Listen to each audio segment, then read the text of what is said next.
Merhaba, kanalıma ve mutfağıma hoş geldiniz. Sizler için muhteşem bir pırasa tarifi hazırladım. Pırasa sevmeyenlere bile sevdirecek muhteşem lezzetli bir tarif oldu. Beni hangi ülkeden ve şehirden izlediğini yazar mısın? Sizleri tanımak inanılmaz derecede mutluluk verici. 500 gram pırasa ince ince doğrayalım.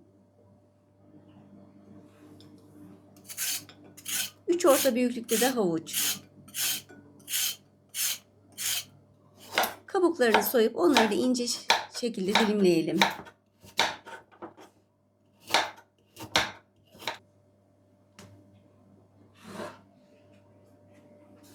Pırasaları bir tencereye alalım ve havuçları da üzerine koyalım.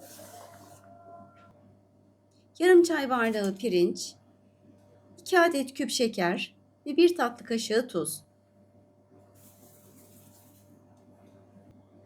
1 çay bardağı zeytinyağı, 1 çay bardağı su, yarım çay bardağı da portakal suyunu hepsinin üzerine koyalım. İnanılmaz kolay bir tarif. Ve üzerine yayalım.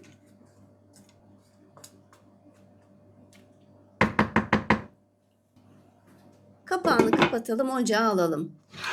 Kaynayana kadar yüksek ateşte, kaynamaya başlayınca da kısık ateşte pişirelim.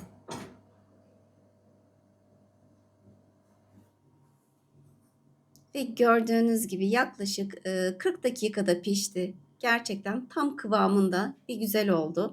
Suyunu da çekti. Hemen bir servis tabağına alalım.